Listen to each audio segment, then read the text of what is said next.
আমার মায়েদের ব্যাপারে সামান্য ওয়াজ করে একটু শোনেন। হযরত আলী হোসেন হাতে কোরআন দিয়া এবার বিবি ফাতেমার ঘরে ঢুকতেছে। বিবির ঘরে ঢুকতেছে। একজন মানুষ যখন তখন ঢুকতে পারবে, সেই মানুষটা হলো স্বামী তার বউয়ের ঘরে। আমার কথাই বুঝলেন? বাবা মেয়ের ঘরে ঢুকতে কি লাগবে? অনুমতি লাগবে। ছেলে মায়ের ঘরে ঢুকতে কি লাগবে? অনুমতি লাগবে। কিন্তু স্বামী বউয়ের ঘরে ঢুকতে অনুমতি লাগবে? যখন তখন ঢোকা যাবে। বউ আমার যে অবস্থায় থাক না কেন, সমস্যা আছে? আর আপনি ঘরের মধ্যে ঢুকেন, বউ যদি কাপড় ঠিক মতো না থাকে, বউ কি কাপড় তুলবে? নাই তো আমার। হযরত আলী অন্দরমহলের দরজা খুলে ভিতর দিকে লক্ষ্য করে দেখে ফাতেমা বাম হাতে জাতা ঘুরাইতেছে আর ডান হাতে আল্লাহর কোরআন তেলাওয়াত করতেছে। সুবহানাল্লাহ। আসতে বলেন কেন? জাতা ঘুরান বোঝেন? এই ডিজিটাল সন্তানের জাতা ঘুরান বোঝেন? আগেকার যুগে জাতা ছিল, জাতার মধ্যে দিয়ে সবকিছু হইতো। নিচে একটা পাথর, উপরে একটা পাথর, মাঝখানে ফোঁকা। ওই ফোঁকার মধ্যে গম দিত, জব দিত, সবগুলো ছাতু হয়ে যেত, আটা হয়ে যেত। মা ফাতেমা এই বাম হাতে জাতা ঘুরাই আর ডান হাতে আল্লাহর কোরআন তেলাওয়াত করতেছে। এই দৃশ্য দেখার পরে হযরত আলী মনে মনে বলে, মাবুদ, আমার ভাঙ্গা ঘরের মধ্যে দামি কোনো সম্পদ নাই, আমার খাট নাই, পালং নাই, কিন্তু ভাগ্য গুণে এমন একটা বউ পাইছি, যে বউটা ঘরে থাকার কারণে আমার ঘরটা যেন আল্লাহর জান্নাত হয়ে গেছে। কার জান্নাত? আপনার কি মনে করতেছেন? জান্নাত বোঝেন? দুনিয়ায় যদি রব্বানা আতিনা ফিদ দুনিয়া হাসানা ওয়া ফিল আখিরাতি হাসানা কোনোদিন হবে না। রাসূল বলেছেন, দুনিয়ার সৌন্দর্য আদায় করতে গেলে একটা জান্নাতি বউ লাগবে, পর্দানিশী বউ লাগবে, ভালো একটা বউ লাগবে। যার বউ ভালো, তার কর্মগুলো সব ভালো হবে। জোরে গান সুবহানাল্লাহ, সুবহানাল্লাহ। আজকে যত দুর্নীতি হচ্ছে, খোঁজরা দেখবেন এই বইয়ের কারণে। এই নেতাগুলো বাড়িতে এসে বউ খেলে ক্যান ক্যান করে, অমুকে দিয়ে পাজরা গাড়ি কিনেছে, প্যারাডো গাড়ি কিনেছে, আমার হয় না কেন? এখন নেতাগুলো চুরি করে, ব্যাংক চুরি। জোরে কান কি চুরি? হায় হায়, চুরি শুরু হয়ে গেছে ভাইজান। একটু মনোযোগ দিয়ে শুনবেন। আত্তাকুল্লাহ, ভয় করতে হবে কার? এইটা বুঝাইতে গিয়ে কোন জায়গায় রাখছি মনে নাই। ওমর ফারুক বললেন, মা, ধীর গতিতে হেঁটে হেঁটে চলতেছ, আমার মনে হয় তোমার ভিতরে কোনো দুঃখ লুকে আছে। মেয়েটা বলতেছে, পথিক, আমি আসলে একটা দুঃখী নারী। আজকে 6 দিন হলে হযরত ওমরকে আমি খুঁজে বেড়াই। ওমর ফারুক বললেন, মা, তুমি পাগলি নাকি? উমর হচ্ছেন অর্ধ পৃথিবীর খলিফা। সেই উমরকে তুমি 2 পাহাড়ের মাঝখানে খুঁজতেছো 6 দিন হলে। সারা জীবন খুঁজলেও তোমরকে পাবে না। উমরকে যদি পাওয়ার চাও, তাহলে তোমাকে বঙ্গভবনে যাওয়া লাগবে, সংসদ ভবনে যাওয়া লাগবে, গণভবনে যাওয়া লাগবে। এই 2 পাহাড়ের মাঝখানে তুমি উমরকে কোনোদিন খুঁজে পাবে না। মেয়েটা বলে, পথিক, আল্লাহর কোরআন দিয়ে যখন রাষ্ট্র চলবে, তখন নেতা খোঁজা লাগবে না, নেতারাই দুঃখী মানুষকে খুঁজে বেড়াবে। ধরে কান্না সুবহানাল্লাহ। মেয়েটা কি বলতেছে? পথিক, এই কোরআন দিয়ে যখন রাষ্ট্র চলবে, তখন নেতাদের কলিজায় এত ভয় আল্লাহ তৈরি করে দিবে, নেতা খোঁজা লাগবে না, বরং নেতারাই দুঃখী মানুষকে খুঁজে বেড়াবে। আজ 6 দিন হলে উমরকে খুঁজতেছি, আমার ঈমান বলতেছে আর 1-8 দিনের মধ্যে উমরকে পেয়ে যাব। আপনার বলেন তো, মেয়েটা পাইছে কি পাই নাই? এখন পাইছে কি পাই নাই? ওমর ফারুক বললেন, মা, তুমি যে উমরকে 6 দিন ধরে খুঁজতেছো, আমি হইলাম সেই উমর। সঙ্গে সঙ্গে মেয়েটা বলতেছে, আপনি যদি সেই উমর হন, তাহলে চোরের মতন একা একা কেন ঘুরতেছেন? আপনার কি কোনো চামচা নাই? চামচা জোরে কোন কি? আমি অনেক চামচা দেখছি নেতা নেত্রীর জন্য দোয়া চায়, অথচ ওর বাপ মার জন্য দোয়া চায় না। জোরে কোন কথা ঠিক কিনা? চামচা নাই, চামচা। অর্ধ পৃথিবীর খলিফা হইয়া চোরের মতো একা একা ঘুরতেছেন, আপনার কি কোনো চামচা নেই? ওমর ফারুক বললেন, মা চামচা পালবার গেলে যে টাকা লাগবে সেই টাকা তো আমার নাই। আপনারা বলেন তো, চামচা পালবার গেলে টাকার দরকার আছে না নাই? এ কথা কন না কেন, আছে না নাই? যে সেই চামচা পালবো সেই টাকা কোথায় পাবো? জুমার দিনে হযরত ওমর খুতবা দিচ্ছেন। জুমার দিনে হযরত ওমর যখন খুতবা দেন, এমন সময় একজন সাহাবী দাঁড়িয়ে বলতেছে, আমিরুল মুমিনিন, আপনার খুতবা আমরা শুনবো না, আপনার খুতবা শুনবো না। ওমর ফারুক বললেন, ভাই আমার কোন জায়গায় ভুল হচ্ছে? আমার উচ্চারণে ভুল হচ্ছে না কোরআন তেলাওয়াত হাদিস বলতে ভুল হয়? সাহাবী বলতেছে, আপনার খুতবা ঠিকই আছে, কিন্তু খুতবা না শোনার কারণ হলো আপনি লম্বা জুব্বা পরে খুতবা দিচ্ছেন, আমাদেরকে খাটো পাঞ্জাবি দিয়ে আপনি লম্বা জুব্বা পরে খুতবা দিচ্ছেন। যতক্ষণ পর্যন্ত ওই লম্বা জুব্বার কাহিনী না বলবেন ততক্ষণ আমরা খুতবা শুনব। একটা সাহাবী ওমরের পক্ষে নেই, সবাই মাথা নিচু করে আছে। ঠিকই তো তাই রে, আমার খাটো দিয়ে এই লম্বা জুব্বা ভালো করতে অর্ধ পৃথিবীর রাষ্ট্রপতি সুবহানাল্লাহ। এখনকার যদি কোনো এমপি যদি কেউ খারাপ হয় এরকম লোকমা দেয়, এমপি সাহেব আপনার ভাষণ আমরা শুনবো না, রাস্তার মধ্যে গাড়ি ভেঙে যায়, রাস্তা ধরেন না, এমপির চামচে দৌড়ে যাক ধরবি, ধরে কোন কথা অর্ধ পৃথিবীর খলিফা কান দিচ্ছে, একটা সাহাবী পর্যন্ত তার পক্ষে কথা বলতেছে না। এমন সময় আব্দুল্লাহ ইবনে ওমর, ওমরের সন্তান বাবার সামনে দাঁড়িয়ে বলতেছে, রে নবীর সাহাবীরা, তোমরা খাটো পাঞ্জাবি হলেও তো নতুন পরে আজকে জুমার নামাজ পড়তে আইছো, আমার দিকে তাকায় দেখো, আমার পরনে কিন্তু নতুন কোনো কাপড় নাই।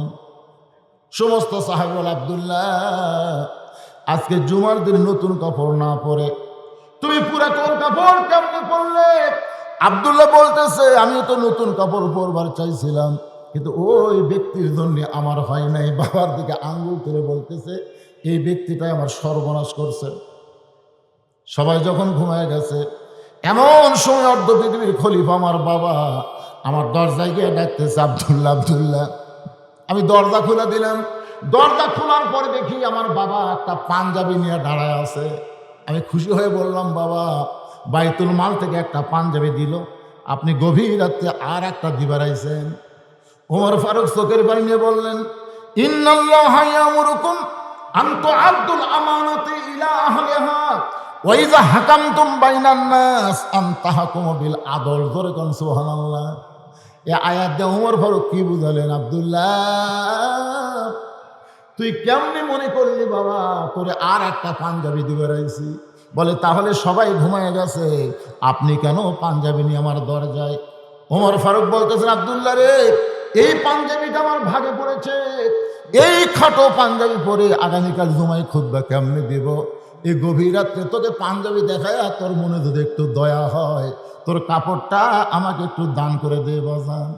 আব্দুল্লাহ বলে, আমার পাঞ্জাবি বাবাকে দান করে দিলাম। বাবার পাঞ্জাবি আর আমার পাঞ্জাবি একত্র করে বাবা জুব্বা বানায়া সেই জুব্বা পরে তোমাদের সামনে খুতবা দেয়। এখন বলো খুতবা শোনা যায় কি না যায়? সমস্ত সাহাবীরা কান্দার বলে, আত্তাকুল্লাহ হাক্কা তুকাতিহি। যখন মানুষের ঈমানে এসে যায় তখন মানুষেরা এমন নেতা ভাগ্য গুণে দেখতে পায়। লিল্লাহি তাকবীর। ভালো নেতা দেখতে গেলে কার ভয়? খালি ভয় না, মাঝে মধ্যে ভয়। মসজিদের মধ্যে যায়, সামনে কাতার নামাজ পড়ছে, মসজিদের মধ্যে নামাজ শেষ করে জমির ধান দেখবার গেছে, আসরে নামাজের পর জমির ধান দেখবার যায়, দেখে উপর জমির পানি চলমল করতেছে, নিচে আর জমির পানি নেই। ওপর জমির পানি কি করতেছে? চলমল করতেছে, নিচে পানি নেই। ওই তো আমার চারিদিকে তাকাচ্ছে, তাকায় দেখে আশেপাশে কেউ নেই। আস্তে করে বসে এই হাত দিয়ে আল কেটে দিচ্ছে, কাটিয়ে দিয়ে ওই পানি দিয়ে হাত ধুছে, ধুই আবার উপরে উঠে তাকায় বলতেছে, আলহামদুলিল্লাহ কেউ দেখেনি। আপনারা বলেন তো, এর ভিতরে আত্মা করলে আল্লাহর ভয় আছে? আল্লাহর ভয় যদি থাকতো তাহলে ইমান কি বলতো? কেউ না দেখলেও কে দেখতেছে। আজকে আমাদের বাংলাদেশে খালি একটা জিনিসের অভাব, কেউ না দেখলো আল্লাহ দেখতেছে। এইটা যদি বিশ্বাস করতো তাহলে একের ভোট আর একজন দিবার পারতো না। জোরে গান কথা ঠিক কিনা? পারতো? কেউ না দেখলেও কে দেখতেছে?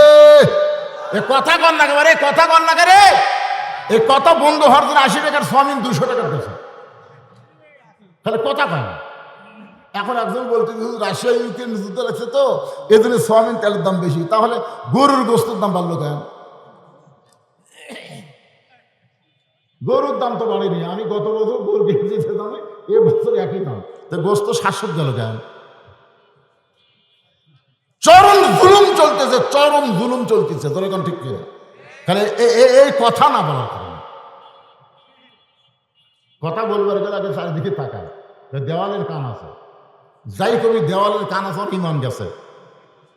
আপনার কিন্তু দেওয়ালের কান আছে, এ কথা কন না কেন? দেওয়ালের কান আছে। সামিউম বাসির, কে দেখতেছে, কে শুনতেছে? আরো জোরে কন। কেউ না শুনলেও আল্লাহ শুনতেছে, কেউ না দেখলেও আল্লাহ দেখতেছে। একটু মনোযোগ দিয়ে শুনবেন। হযরত আলীর জবান ফসকে বার হয়ে গেছে, রব্বানা আতিনা ফিদ দুনিয়া হাসানাতাও ওয়া ফিল আখিরাতি হাসানা ওয়া কিনা আযাবান্নার। সঙ্গে সঙ্গে ফাতেমা জাতা ঘুরেন বন্ধ, কোরআন তেলাওয়াত বন্ধ। সঙ্গে সঙ্গে ফাতেমার কি হয়ে গেছে খেয়াল করে শুনতেছেন? মায়েরা শোনেন, আপনার না শুনলে চলবে। মায়েরা শোনেন, সঙ্গে সঙ্গে ফাতেমার জাতা ঘুরান বন্ধ, কোরআন শরীফ পড়াও বন্ধ। দৌড়ে এসে স্বামীর সামনে দাঁড়ায় বলতেছে, স্বামী গো, আপনি তো ঘরের মধ্যে কোরআন পড়তেছিলেন, সেই কোরআন তেলাওয়াত বাদ দিয়ে আপনি কেন অন্দরমহলের দরজায়? এই কথা বলে ফাতেমা স্বামীর কপালে একটা চুমা খায়। সুবহানাল্লাহ। আল্লাহ রাসূল বলেছেন, কোন স্বামী যদি বউয়ের দুই ভুরুর মাঝখানে তাকায় দেখেন, এই যে দুটা ভুরু আছে, এই দুইটা ভুরুর মাঝখানে বউকে যদি একটা চুমা দেন, একটা চুমা আপনার বউক দিবেন, তাই বলে অন্য কাউকে দেওয়া চলবে না। কাক দিবেন? বউক দিলে একটা হজের সব পাবেন পারে। এতদিন খালি শুনতাম বাপ মায়ের মুখের দিকে তাকালে হজ, বউক চুমা দিলে তো হজ। এটাকে কথা মায়েরা, মায়েরা খুশি হয়ে যাচ্ছে, দুই ভুরুর মাঝখানে একটা চুমা খাবেন। কিন্তু আমি তো চুমা খাবার করলেও মা বোনেরা রাজি হবে না। এই জন্যই রাজি হবে না। এক মা আমাকে স্লিপ দেওয়ার আছে, হুজুর এ ওয়াজ জানার কোনদিন করেন না, আর এমন বিড়ি খাওয়া খায় ঘরের মধ্যে ঢুকলে মনে ভোকরা মারা ঢুকছে, এটি চুমা খাবার গেলে তখন বমি হবে। হুজুর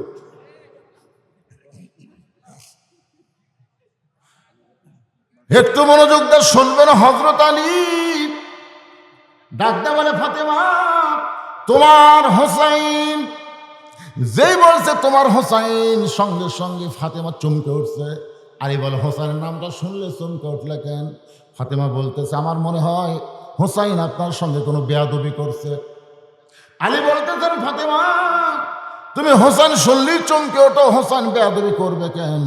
ফাতেমা বলতে, স্বামী গো, আমার বাবা মাঝে মধ্যে আমাকে বলতো, ফাতেমা আমি দুনিয়া থেকে বিদায় নেওয়ার 6 মাস পরে তুই দুনিয়া থেকে বিদায় নিবি।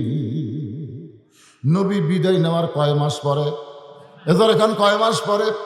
আল্লাহ নবী বলেন, ফাতেমা আমি বিদায় নেওয়ার পরে এই দুনিয়ার সবচাইতে বেশি কষ্ট পাবে তোর 2টা সন্তান। আল্লাহ নবী বলেছেন, আবু বকর, ওমর, ওসমান, আলী এরা বেশি কষ্ট পাবে না। আমি বিদায় নেওয়ার পরে এই দুনিয়ার সবচাইতে বেশি কষ্ট পাবে তোর 2টা সন্তান, একটা হলো হাসান আর একটা হলো হোসাইন।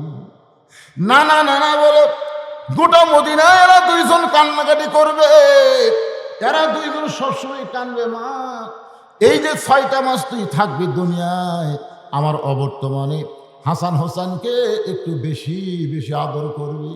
ও ফাতেমা, হাসানকে নিয়ে আমার কোনো টেনশন নাই। রাসূল বলতেছে, হাসানকে নিয়ে আমার কোনো টেনশন নাই।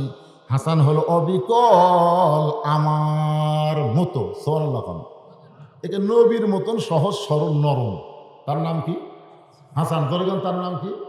মানে চেহারা একের অবিকল নবীর মতন। আর হোসেন একটু জেদি। এই জেদি হওয়ার কারণে আমি রাসূল তাকে অত্যন্ত ভালোবাসি। মা আমার হোসেনকে একটু দেখে রাখিস 6টা মাস, এরপর তুই যখন বিদায় নিবি তারপরে আল্লাহ পাক ওদের দায়িত্ব নিয়ে নিবে। সুবহানাল্লাহ। আলী বলতেছেন, ফাতেমা এই মুহূর্তে তোমার হোসেনের হাতে আল্লাহর কোরআন আছে। সুবহানাল্লাহ। এই মুহূর্তে হোসেনের হাতে কি আছে? কথা কয় না, কি আছে? ফাতেমা স্বামীর কপালে চুমাতে বলে, স্বামী গো, সন্তানের হাতে যখন বাবা কোরআন তুলে দেয়, ওই সন্তানকে নিয়ে আর কোনো টেনশন করা লাগবে না। অনুনাজ্জিলু মিনাল কুরআনি মা হুয়া শিফাউ ওয়া রাহমাতুল লিল মুমিনিন। আল্লাহু আকবার, আল্লাহু আকবার। আপনি যে ছেলের হাতে কোরআন দিবার পারছেন, ওই ছেলে জীবনেও মেসির জার্সি পরবে না। খালি হুজুর একলা ঠিক করলো রে, আপনার কথা কর না কেন, কথা কর না। আমি আজ পর্যন্ত কোনোদিন দেখিনি যে মাদ্রাসার কোনো বাচ্চা আর্জেন্টিনার পতাকা টাঙ্গালো, আমি দেখিনি।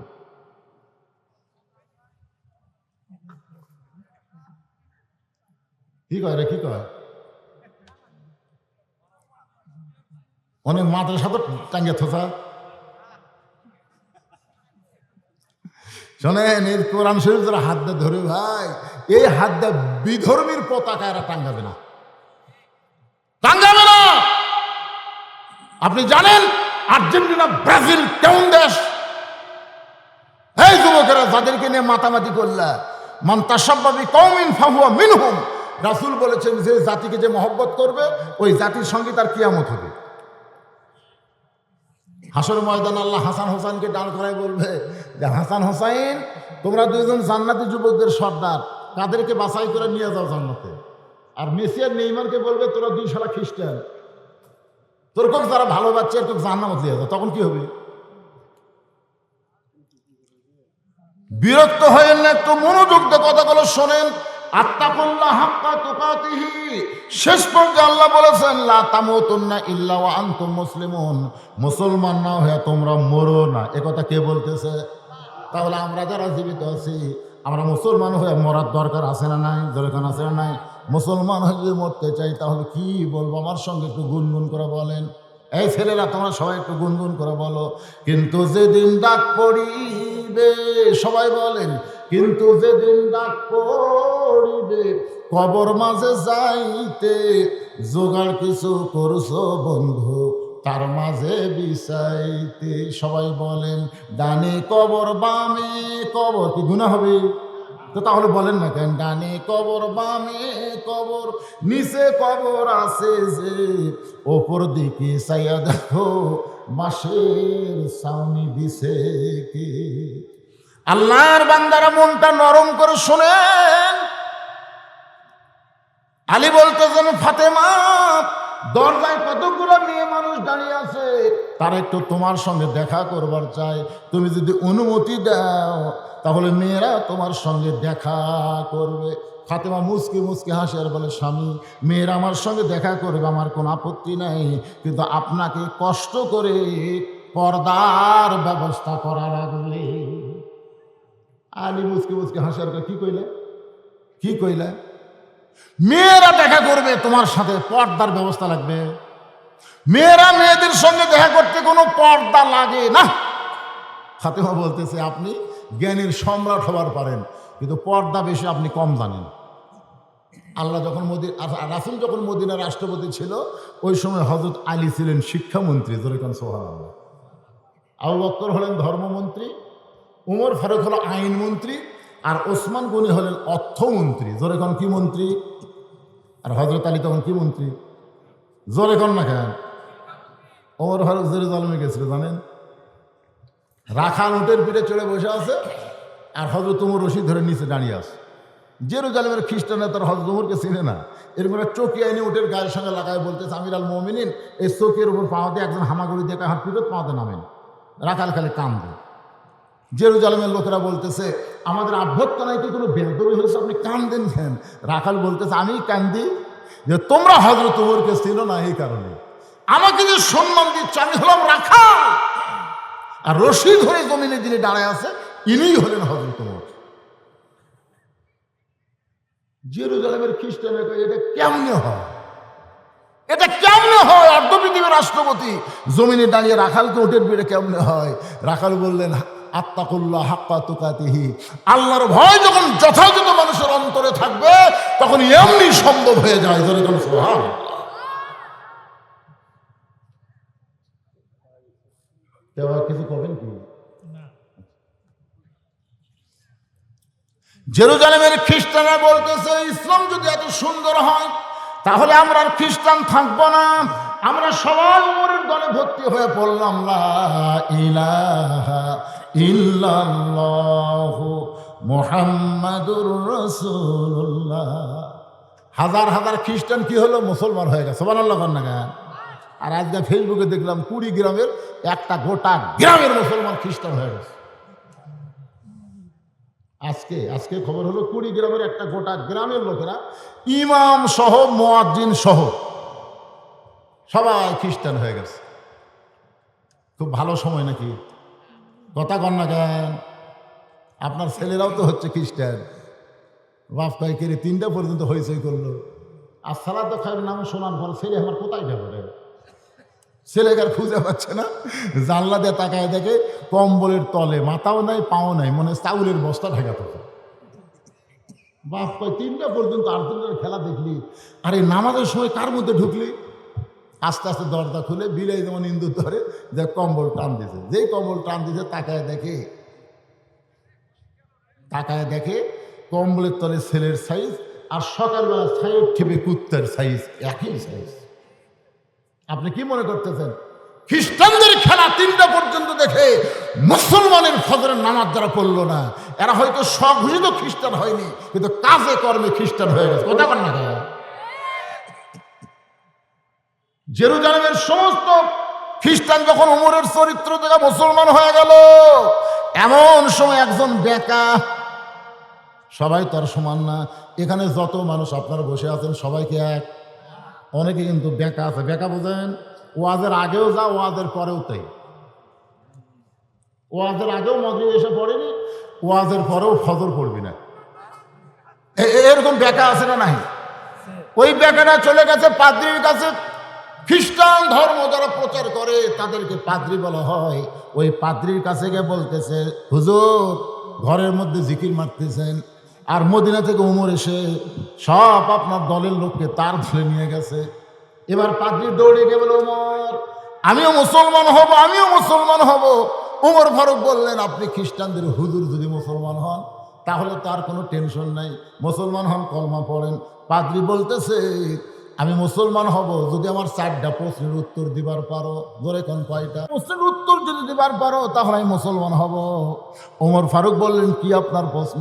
বলে 1 নম্বর প্রশ্ন হলো, একই সঙ্গে জন্মগ্রহণ করেছে যমজ ভাই, আবার বহু বছর পরে একই সঙ্গে 2 ভাই হত্যা হয়েছে, কিন্তু এক ভাইয়ের চাইতে 100 বছরের বড়।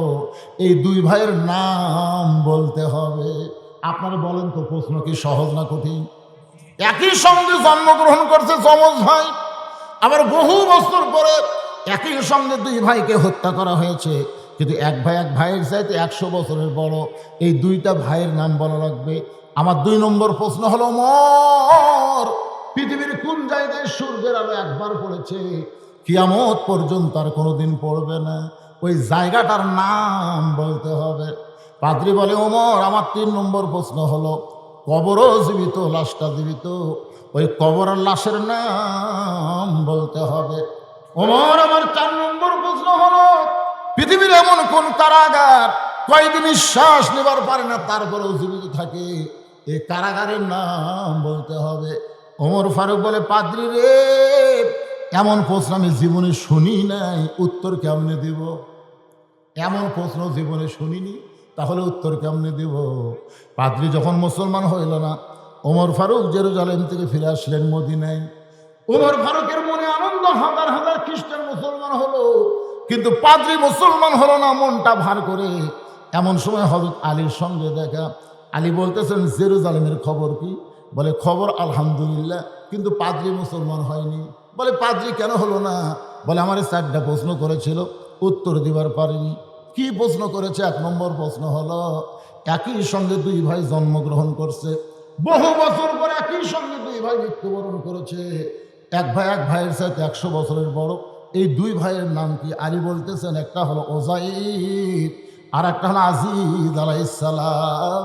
ওজাইর আলাইহিস সালাম ঘুমের মধ্যে 100 বছর ছিল, এই ঘুমটা তার হায়াত কমানো হলো, যার কারণে এক ভাইয়ের সাথে 100 বছরের বড় হয়েছে।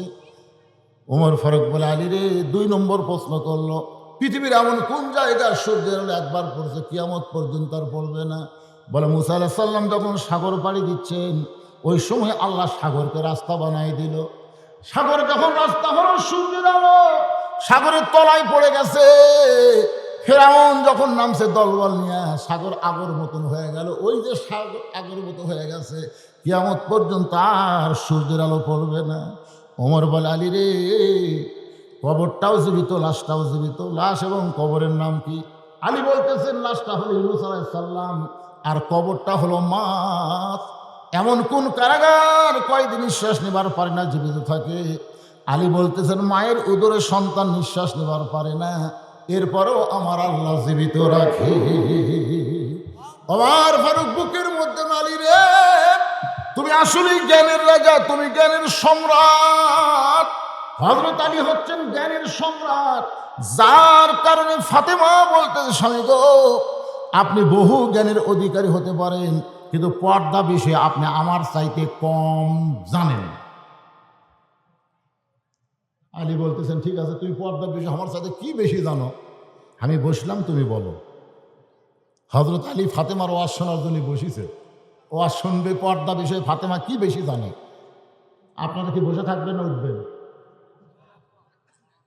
জ্ঞানের সম্রাট ওয়াজ শুনবি রে, আমাকে তো জ্ঞানী নেই। পর্দা বিষয়ে ফাতেমা কি বেশি জানে সেটা আলীর সামনে বলবে, আলী শুনবে। আলী বলতে যে তুমি বলো, আমি শুনবো। বসলেন। এখন আপনারা কি ফাতেমা কি জানে এটা শুনবেন? খালি এটা শুনলে আজকে আপনার বাড়ির বউ যা আজকে কিন্তু আমাদের অশান্তি খালি বইয়ের কারণে। আমার শ্বশুর যখন আসতেছে, আমার বউ সকাল থেকে পাক করতেছে, আমি নিজের চোখে দেখছি। 13 আইটেমটা দুপুরবেলা খাবার দিচ্ছে, শ্বশুর খাবার পারতেছে না। তারপরে আমার বউ খালি বলতেছে, আর এক টুকরা লেন আব্বা, আর এক টুকরা লেন আব্বা। শ্বশুর রাগ করে, এই জন্যই তোর বাড়িতে আসি না রে, এত মানুষ খাওয়ার পরে। কয়েকদিন পরে দেখে আমার বাপের সামনে এক থালি বিস্কুট দিচ্ছে, আমার ওই বই। বাপ খালি বিস্কুট খায়, আর কিছুক্ষণ পর পরে দাঁত এর মধ্যে ঢুকে। এই লোক এর মধ্যে, আমি কই, কে রে? বিস্কুট খায় আর দাঁত খিলাল করে, কারণ কি? সালাম দিয়ে বললাম, আব্বা কি খবর? আব্বা কয়, কে রে হুজুর? এই হুজুর, ভালো বিস্কুট চোখে দেখিস না? হ্যাঁ, এটা কি বিস্কুট কিনিস রে? যতবার আসি তোর বউ আমাকে এক থালি দেয়, একটা বিস্কুট কর্মল করে না, খালি ব্যস্ত হয়ে গেছে দাঁতের সাথে। হ্যাঁ, এখন কি করবে? আল্লাহর কোরআন বলতেছে, আল্লাহর পরি বাপ মার প্রতি এহসান কর, দয়া কর, ভক্তি কর।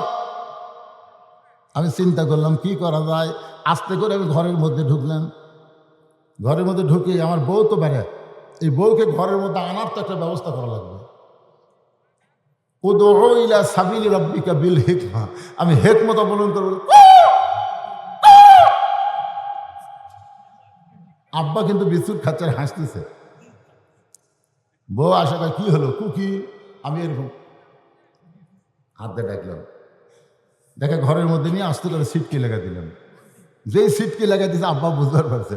আব্বা কে, কে রে হুজুর? এই বউ ঘর করে সিটকি দিলি কেন? আমি বললাম, ইন্নাল্লাহ মা'আস সাবিরিন, বাবা একটু ধৈর্য ধরেন, একটু ধৈর্য ধরেন। আমি এভাবে টুটিতে হাত দিলাম, চিপি মারিনি, খালি এই জায়গার হাত দিয়ে বললাম, শোন, তুই যদি সকালে মরিস, বিকেলে আমি বিয়ে করে পারবো, কারণ বউ মরলে তার গারাক বেড়া যায়। আমাকে দেশের বউ বললে কয় ভাগ্যবানের বউ মরছে, ওরে গরু মরলে কয় হাবা তার গরু মরছে রে। তুই মরবি সকালে, বিকালে বিয়ে করবো, কোনো শরীয়ত আমাকে আটকাতে পারবি না। তোর তালাক দিয়ে যদি বিকালে 2টা বিয়ে করবো, কারণ বাংলাদেশের অনেক মেয়েরা আমার অসুন্দর সুন্দর ভক্ত হয়ে গেছে। আমি যদি ফেসবুকে খালি দিয়ে যে বিয়ে করবো, বইয়ের অভাব হবে না। কিন্তু আমার বাপ বললে কিয়ামত পর্যন্ত কাঁদলে আমার ওই বাপকে আর ফিরে পাবো না। ধরে কোন কথা ঠিক কিনা? দরকার হলে তো তালাক দিব রে। যে কছি বউ আর খপ করে পা ধরে বলতেছে, আজ থেকে 2 কান ধরে ওয়াদা করলাম, আপনার বাপ আর আমার বাপ একই বাপ। আমি আর বউরে কিছুই কইলাম না, ঘরের দরজা খুলে দিলাম। এই ঘটনার কয়েক বছর পর আমার বাবা একদিন আমাকে বলতেছে, বাজান, ওই ঘরের সিটকে আটকা দিয়ে তুই যে কি আমল করলি, ওই আমল করার পরে তোর বউটা জানো বৌমা হয়ে গেছে। সুবহানাল্লাহ। তাহলে বউ যদি ভালো না হয় আপনার বাপ মার ঠিক মতো আপনি দেখাশোনা করবার পারতেছেন? এ কথা কন না কেন? কোনো সন্তান যদি বাপ মার মনে কষ্ট দেয়, হজ করুক, নামাজ পড়ুক, যাকাত দেখ, দান করুক, কোনো ইবাদত আল্লাহর দরবারে কবুল হবে না। আল্লাহর পরেই হলো বাবা মা। আপনারা যারা এখানে বসে আছেন ভাইজান, আপনাদের বাবা মা কাদের মারা গেছে, কারা বাপ মা হারাছেন, একটু আল্লাহ খাদ দেখেন তো দেখি। যারা হারাছেন বাপ মা, যাদের মা, একটু হাত তুললে কি হয়? একজনের থেকে হাত তুলো, হাত নামান তো। আচ্ছা, সবাই হাত তুললেন। আপনাদের মধ্যে কারা কারা আছেন যাদের বাপ মা দুই ধরে মারা গেছে, মানে বাপও নেই মাও নেই, এরকম কারা কারা একটু হাত তুলেন তো দেখি। এইগুলোই না বেশি দেয়। আচ্ছা, হাত নামান। বাপ মা দুইজনই যাদের মারা গেছে, আজকে শীতের দিন যদি বাপ মা বেঁচে থাকতো আর আব্বা যদি আপনার কইতো, বাবা এ বাবা এত শীত লাগতেছে, আমাকে একটা চাদর কিনে দিলে, আপনারা কি বাপ মাকে চাদর কিনে দিতেন? এই কথা কোন দিতেন? কথা হয় না, এক ঘন্টা দিতাম। তাহলে বাপ মা শীতের মধ্যে কষ্ট বলে, এই শীতে যদি বাপ মাকে একটা চাদর কিনে দিবার পারেন, আজকে যদি আপনাদের বাপ মা কবরে কষ্টে থাকে, সেই বাপ মার জন্য চাদর স্বরূপ এই মাদ্রাসায় 500 টাকা দিবেন পারবেন? 500 টাকা দিবেন, আপনার বাপ মার কবরকে আল্লাহ জান্নাতের চাদর দিয়ে আবৃত করে দিবে। সুবহানাল্লাহ। মাদ্রাসায়, নবীর কোরআনের মাদ্রাসায় কোরআন শরীফ বাবদ 500 টাকা দিবেন। আমি দোয়া করে দেবো, আল্লাহ যারা তোমার এই নবীর মাদ্রাসায় ছাত্রদের লেখাপড়ার জন্য কোরআন শরীফ বাবদ 500 টাকা দান করলো, আল্লাহ তার বাপ মার কবরকে যেন রহমতের চাদর দিয়ে আবৃত করে দেয়। দেখি কোন আল্লাহর পাগল বাপ মাকে শীতের চাদর কিনে দিবে। দুই হাত তুলছে, টাকা যদি পকেটে থাকে। মাশাআল্লাহ মাশাআল্লাহ। আল্লাহ, তোমার একজন বান্দা কত আছে? এ বাজান কত আছে? গণেননি? বাপ মা মারা গেছে, আরে বাপ মার কত মনে করে যা পকেটে ছিল সব করে দিল দান। আল্লাহ বাপ্পার কবরকে জান্নাতের টুকরা বানায় দেন। জোরে বলে আল্লাহুম্মা আমিন। ভাইজান, আপনাদের মধ্যে 500 টাকা নাই কেরে? 500 টাকা নাই? বাপ্পার কবরে আল্লাহ রহমতের চাদর দিয়ে আবৃত করে দিবে, শীত লাগবে না বাজান। আল্লাহর বান্দা, মাশাআল্লাহ মাশাআল্লাহ। বাপ মার কথা মনে করে তোমার এক পাগল 500 টাকা নবীর মাদ্রাসায় করছে দান। আল্লাহ দানকে কবুল করেন। মাহমুদ একজন মা আমার 1000 টাকা দান করছে, এটা নগদে দান করছে। মাশাআল্লাহ। মা মাহমুদা 2টা কোরআন শরীফ দান করার মতন টাকা দান করলো। আল্লাহ বাপ্পার কবরকে জান্নাতের টুকরা বানায় দেন। জোরে কান আমিন। ওঠেন না কেন ভাইরে?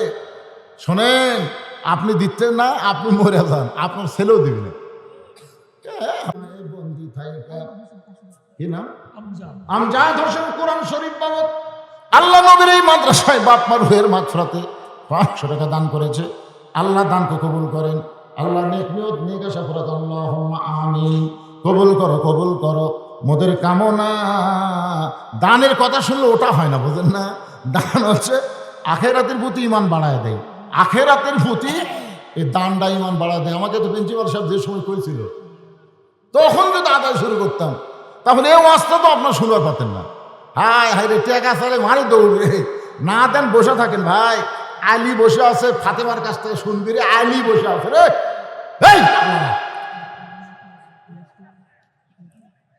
আলীর মতন মহাজ্ঞানী বসে আছে, লাভ দৌড়েন কেন? কুটি যাবেন, বাড়ি যাবেন।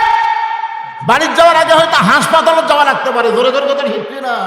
অনেক মানুষ হানফান করে বাড়ির দিকে যায়, বাড়ির যাওয়ার আগে হাসপাতালে যাওয়া লাগে। ইমদাদুল আল্লাহ কোরআন শরীফ বাবদ দাদা দাদির জন্য রহমতের চাদর আল্লাহ কবুল করেন। 500 টাকা দান করেছে। আল্লাহ তোমার একজন বান্দা 50 টাকা দান করেছে। দিয়েছে আইনাল 600 টাকা দান করছে। 100 কে দিল। আর একজন 100 টাকা দান করছে। আল্লাহ কবুল করেন। আল্লাহ ছোট্ট একটা বাচ্চা, কি দোয়া করবো মাইনে, কি সুন্দর চেহারাটা, হুজুর আমার জন্য দোয়া করবেন। প্রাণ ভরে দোয়া করি, আল্লাহ বাচ্চাটাকে হক কেন হাফেজ আলিম কবুল করুক। ধরে করা আমি জাহিদ হাসান এই মাদ্রাসার ছাত্র 500 টাকা দান করলো। আল্লাহ আপনজন যারা কবরে গেছে, আল্লাহ তাদের কবরকে রহমতের চাদর দিয়ে আবৃত করেন। 500 টাকা দান করছে, আল্লাহ কবুল করেন। আল্লাহ নেক নিয়ত নেক আশা করেন। জাহিদ হাসানকে আল্লাহ বড় ধরনের আলেম বক্তা হিসাবে কবুল করে।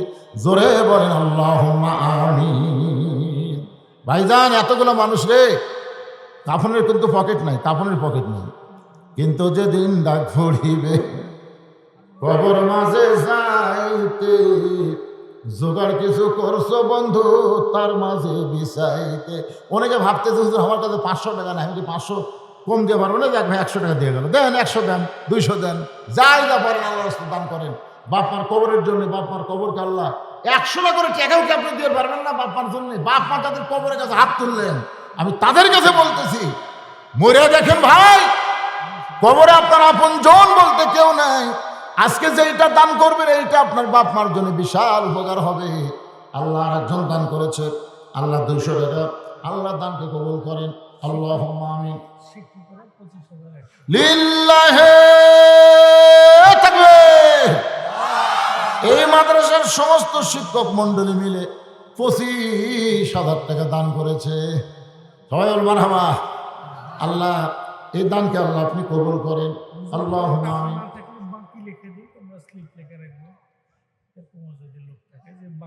আচ্ছা হ্যাঁ, যদি টাকা না থাকে তাহলে বাকি লিখে দেন। আমার প্রিন্সিপাল ভাইজান এখানে বসে আছেন, শুরু থেকে চিন্তা করতেছে এই যে লাখ লাখ টাকা লস হবে, এটা পূর্বে কি করে আয় আয়, সেই টেনশনে কিন্তু খালি খুব টেনশন আছে। এরকম টেনশন নিয়ে কাছে কেউ বসে থাকলে ওয়াজ করা যায়, খুবই কষ্ট।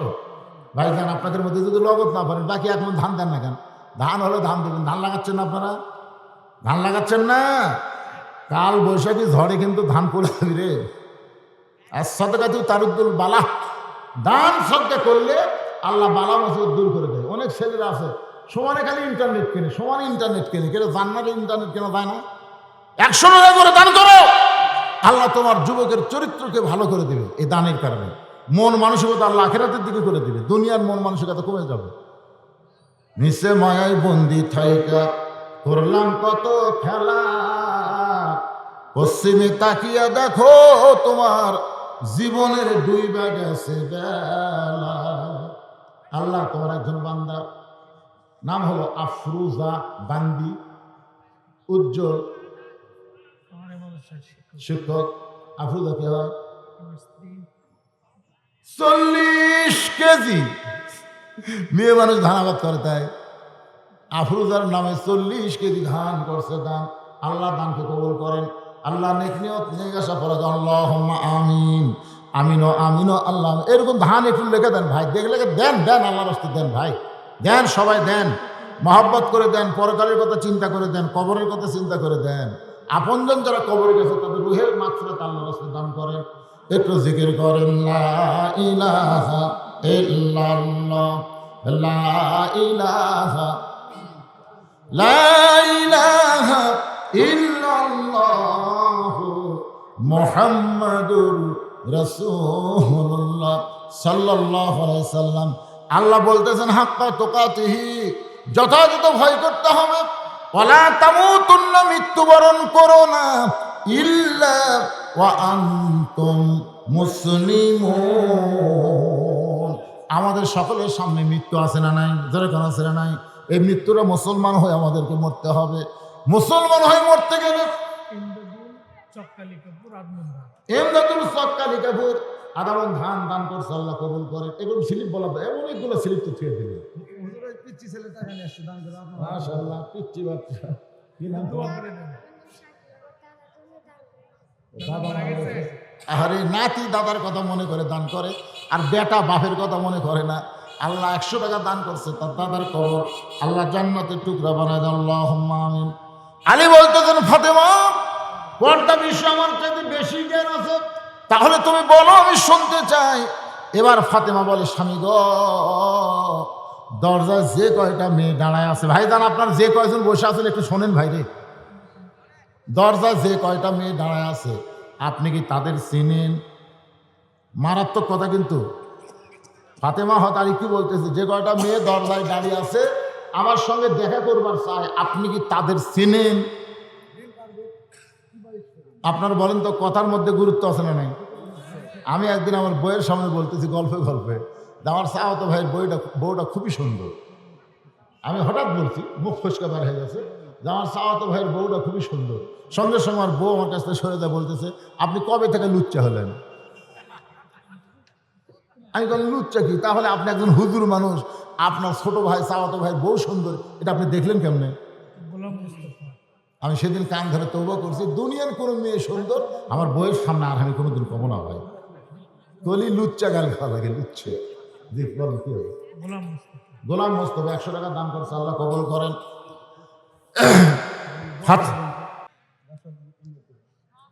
গ্রিন টার্গেট ই-বাইক শোরুম 2000 টাকা দান করবে, আল্লাহ যেন তার ব্যবসার মধ্যে বরকত। আমি এক মাদ্রাসায় এক নেতা সাহেব 2 টন চাউল দিছে, 2 টন চাউল। কয় টন? আমি তো সেই দোয়া করছি, মারহাবা তকবিতে দোয়া করছি, 14 গোষ্ঠীর জান্নাত থিয়াচ্ছি ভাই। 2 বছর পরে আমি গেছি, বলতেছি ও তো 2 বছর আগে দোয়া করছেন হুজুর, এখন পর্যন্ত পাইনি। না এর কথা বলতেছি না, কারণ বাকি দোয়া বাকি থাকা দরকার। যখন দিবি তখন আল্লাহ কবুল করবে, জোরে কোন কথা ঠিক না? এই যে ভাই বললো না 65 মন না কত মন ধান উঠছিল, তো তুলবার উঠছে 51 মন। 2000 টাকা দান করবে, আল্লাহ তার দান কবুল করে ব্যবসার মধ্যে বরকত দিয়ে দেখছো রেখন। আমিন। ফাতেমা বলে স্বামী গো, দরজায় যে কয়টা মেয়ে দাঁড়িয়ে আছে আপনি কি তাদের চেনেন? সঙ্গে সঙ্গে আলী বলতেছে ফাতেমা, এই দুনিয়ার একজন মেয়েকেই শুধু আমি চিনি, যে মেয়েটা হলো আমার হাসান হোসাইনের মা। সাল্লাল্লাহু আলাইহি ওয়াসাল্লাম। সঙ্গে সঙ্গে ফাতেমা বুড়া আঙ্গুলে ভর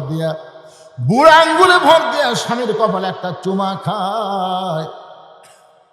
ফাতেমা বলে স্বামী গো, যে কয়টা মেয়ে দরজায় দাঁড়ায় আছে তার মধ্যে একটা মেয়ে যদি বেপরদা হয়, এই শোনেন মায়েদের জন্য বলতেছি, যে কয়টা মেয়ে দরজায় দাঁড়িয়ে আছে ফাতেমার সঙ্গে দেখা করবে, তার মধ্যে একটা মেয়ে যদি বেপরদা হয়, আর ওই বেপরদা মেয়ের সাথে যদি ফাতেমা দেখা করে, ফাতেমার চোখের সাইজ কেমন, নাকের সাইজ কেমন, মুখের সাইজ কেমন, দুনিয়ার কেউ না দেখতে পারলে ওই মেয়েটা হয়তো কোনো পুরুষের সঙ্গে গল্প করবে, তখন ফাতেমা পর্দার মধ্যে থেকে কোনো লাভ হবে না।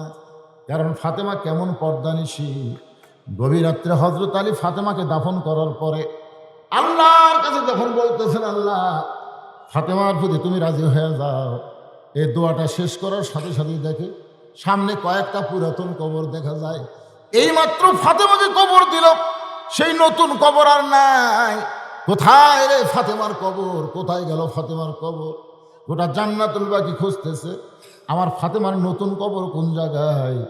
কে যেন আওয়াজ করে বলে, আলী রে, ফাতেমা হলো পর্দানিশী, তার জোহরা ডিগ্রি দিয়া তার কবরটাকেও কিয়ামত পর্যন্ত পর্দা করে দিয়েছি। সুবহানাল্লাহ, জোরে কোন। যেই ফাতেমার কবর পর্যন্ত পর্দা হয়, সেই ফাতেমাকে কোনো মেয়ে মানুষ দেখে পর পুরুষের সাথে গল্প করবে, তাহলে ফাতেমার পর্দার মধ্যে থাকে কি হবে? ফাতেমা কান্দার বলে, স্বামী গো, কোনো মেয়ের সঙ্গে আমি সরাসরি দেখা করব না, যদি তারা কথা বলতে চায় তাহলে পর্দার ভিতর থেকে কথা বলবো। আমার মায়েদের জন্য বলি, মা আত্তাকুল্লাহ হাক্কা তুকাতিহি, আল্লাহর ভয় যদি কলিজার মধ্যে রাখতে চান তাহলে 1 নম্বর আমল হলো পর্দা। 1 নম্বর আমল হচ্ছে পর্দা। মেয়েদেরকে পর্দা মানতেই হবে, ধরে কোন ঠিক কিনা? আপনারা বলুন তো, পর্দা যদি না থাকে ওই মেয়ে মানুষের নামাজ হবে? কথা কয় না, নামাজ হবে? ফাতেমা বললেন, বাবা 4টা আমল মেয়েদের জন্য আপনি বলছেন, নামাজ, রোজা, স্বামীর কথা মতো চলা, আর সুযোগের হেফাজত, পর্দা করা। এই 4টার মধ্যে গুরুত্ব বেশি কোনটা? আল্লাহ রাসূল বলেন 24 ঘন্টার মধ্যে 5 বার নামাজ পড়লেই নামাজের হক আদায় হবে। জীবনে 1 বার হজ করলেই কয়বার করার আগে 12 মাসে 1 মাস রোজা করলেই রোজার হক আদায় হবে। স্বামীর খেদমত করবা, স্বামীর কথা শুনবো যখন তোমার স্বামীর কাছে থাকবে। কিন্তু সতীত্বের হেফাজত, পর্দা, এর কোনো সময় নাই, এটা সব সময় ফরজ। যেরকম সুবহানাল্লাহ। আমি মায়েদের জন্য বললাম, মা আল্লাহর এই ভয় কলিজার মধ্যে থাকলে 1 নম্বর আমল আপনার পর্দা মোতাবেক নিজের জীবন সাজাবেন। আর পর্দার মধ্যে যখন মেয়েরা থাকবে, ওই মেয়েদের পেট থেকে যে সন্তান দুনিয়াতে আসবে, ওই সন্তানটা পর্দানিশী হয়ে যাবে। সুবহানাল্লাহ। খান ইয়া আইয়ুহাল্লাযীনা আমানুত্তাকুল্লাহা হাক্কা তুকাতিহি ওয়া লা তামুতুন্না ইল্লা ওয়া আনতুম মুসলিমুন। এই আয়াতকে সামনে নিয়ে দীর্ঘ 2 ঘন্টার বেশি সময় আমি আপনাদের সামনে আলোচনা করলাম। শীতের রাত বোঝাই গেছে মান্দা কত মাহফিল করি আমি, আজকের মাহফিলটা কেমন যাবে। তো যাই হোক, যদ্দূর হয়েছে আল্লাহ পাক আমাদের বক্তার কথা আপনাদের শোনা যেন আমল করার তৌফিক দেয়। জোরে করে আমিন, জোরে বলে আল্লাহ আমিন। নগদ একজন 500 টাকা দান করছে আমিনুল ইসলাম সাহেব, সৈনিক, সেনাবাহিনীতে চাকরি করে না করতো, এখনো করে, ও রিটায়ার করছে। আল্লাহ পাক তাকে শুধু দুনিয়ার সৈনিক না, আখিরাতের সৈনিক হিসাবে আল্লাহ তাকে কবুল করুন। জোরে করে আমিন। আসলে এইগুলা মাদ্রাসায়, আলেম মাদ্রাসা, দাখিল মাদ্রাসা, ফাজিল মাদ্রাসায় মানুষ দান কম করে। তাদের চিন্তা একটাই, হুজুরা তো সেই বেতন পায়। হ্যাঁ, আমজাদ হোসেন, কে ভাই এত শেষে টাকা বের করলেন কেবারে? কত মানুষ যখন আসিল তখন টাকা দিলে কত মানুষের দোয়া করে আমিন বলতো। সব আস্তে আস্তে ধুর করে উঠে যাচ্ছে, সব উঠে যাচ্ছে, শেষে টাকা যাবে আর মোনাজাতের লোক নেই। এত টাকা পয়সা খরচ করে মাহফিল করছে, 2 হাত তুলে যে তাদের জন্য দোয়া করবে, সে দোয়া করার লোক নেই। আস্তাগফিরুল্লাহ রাব্বি মিন কুল্লি যামবি ওয়া আতুবু ইলাইহি লা হাওলা ওয়া লা কুওয়াতা ইল্লা বিল্লাহিল আলিয়্যিল আযীম। আল্লাহুম্মা সাল্লি আলা সাইয়্যিদিনা শাফিঈনা নাবিয়্যিনা মাওলানা মুহাম্মদ ওয়া আলা আলিহি ওয়া সাহবিহি ওয়া বারিক ওয়া সাল্লিম। আল্লাহুম্মা আমিন। আল্লাহুম্মা সালাম তাবারাকতা ইয়া যাল জালালি ওয়াল ইকরাম। আয় আল্লাহ তাআলা, কঠিন শীতের ভিতরে তোমার পাগলেরা আরামের বাড়ি ঘুমতে বাদ দিয়া ল্যাপটসকের মহব্বত কলিজা থেকে বের করে এই জান্নাতের বাগানে বসে বসে কোরআন হাদিস আলোচনা শোনার শেষে গুনাহগারের সঙ্গে রহমতের দরজায় দোকানে হাত তুলেছে। মেহেরবানি করে আজকের মাহফিল আমাদের হেদায়েতের জন্য, নাজাতের জন্য, জান্নাতের জন্য কবুল করো আল্লাহ। মাদ্রাসাকে কিয়ামত পর্যন্ত কবুল করো আল্লাহ। মাদ্রাসার রেজাল্ট ভালো করে দাও, ছাত্রছাত্রী যেন গোল্ডেন A+ পায় আল্লাহ, তুমি কবুল করে নাও। আজকে মাদ্রাসার মহব্বতে নগদে বাকিতে যারা দান করেছে আল্লাহ, সবগুলো দান জান্নাতের বিনিময়ে কবুল করো। আমাদের বাপ মা যাদের কবরে চলে গেছে, রব্বির হামহুমা, সকলে বলেন রব্বির হামহুমা কামা রব্বায়ানি সগীরা। আল্লাহ বাপ মার কবরকে যেন জান্নাতের টুকরা বানিয়ে দেয় আল্লাহ। আমি গুনাহগার বলে দোয়া ফিরিয়ে দেন না আল্লাহ। পর্দার মধ্যে মা বোনেরা আছে, আজকে দীর্ঘ সময় পর্দার ওয়াজ করলাম, মা বোনদেরকে পর্দা নিশি কবুল করো। আমার মতো যারা অসুস্থ হাত তুলেছে আল্লাহ সুস্থ করে দাও, অসুস্থ মোচন করে দাও, আসমানের বেলা আসমানে নাও, জমিনের বেলা জমিনে ডাবায় দাও। গোটা বাংলাদেশকে আল্লাহ রহমত বরকতের দেশ হিসাবে কবুল করো আল্লাহ। আল্লাহ যিনি যে নিয়ত করে হাত তুলেছে নেক নিয়ত নেক আশা কবুল করো। সুবহানা রাব্বিকা রাব্বিল ইজ্জাতি আম্মা ইয়াসিফুন ওয়া সালামুন আলাল মুরসালিন আলহামদুলিল্লাহি রাব্বিল আলামিন। আসসালামু আলাইকুম ওয়া রাহমাতুল্লাহি ওয়া বারাকাতুহু।